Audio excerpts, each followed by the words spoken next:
Ladies and gentlemen, the President of the Republic of the Philippines, His Excellency Ferdinand R. Marcos Jr.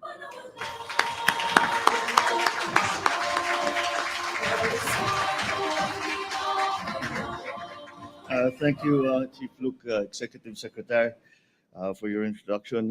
Please take your seat. The AFP Chief of Staff, General Romeo Browner, and the major service commanders, Philippine National Police Chief General Nick Torre, Philippine Coast Guard Commandant Admiral Ronnie Gavan, my fellow workers in government, ladies and gentlemen, good morning. Good morning, good morning, and for today I leave for an official visit to Washington, D.C. upon the invitation of the President of the United States, Donald Trump. It is my first visit to Washington following the inauguration of President Trump earlier this year. I'm happy to note that this visit is the first by an ASEAN head of state to the United States under this administration. This visit builds on the active exchanges that we have had since the assumption of the new Trump administration. These include the various bilateral meetings between our Secretary of Foreign Affairs, the U.S. Secretary of State, the visit to Manila of the U.S. Secretary of Defense in March, and also of the Director of National Intelligence last month, as well as the visits of bipartisan U.S. congressional delegations. My visit to Washington, D.C., and most importantly, my meeting with President Trump is essential to continuing to advance our national interests and strengthening our alliance.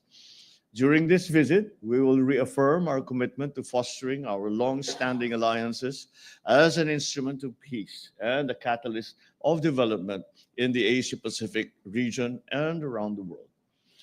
My top priority for this visit is to push for greater economic engagement, particularly through trade and investment between the Philippines and the United States. I intend to convey to President Trump and his cabinet officials that the Philippines is ready to negotiate a bilateral trade deal that will ensure strong, mutually beneficial, and future-oriented collaborations that only the United States and the Philippines will be able to take advantage of. As with my previous visits to different countries, I expect to meet with business leaders to explore business opportunities that will help to grow our economy even more. And as you will notice, in the attendance of the cabinet secretaries here today, our cabinet secretaries for defense and for and the economic team as well are not here simply because they are already there and have been there for a few days to prepare the groundwork for the work that we are doing uh, whilst I am actually there. And so I expect our discussions to focus on security and defense, of course, but also on trade. And we will see how much progress we can make when it comes to the negotiations with the United States concerning the changes that we would like to institute so as to be able to alleviate the effects of a very severe tariff schedule on the Philippines. With that, thank you very much and good morning.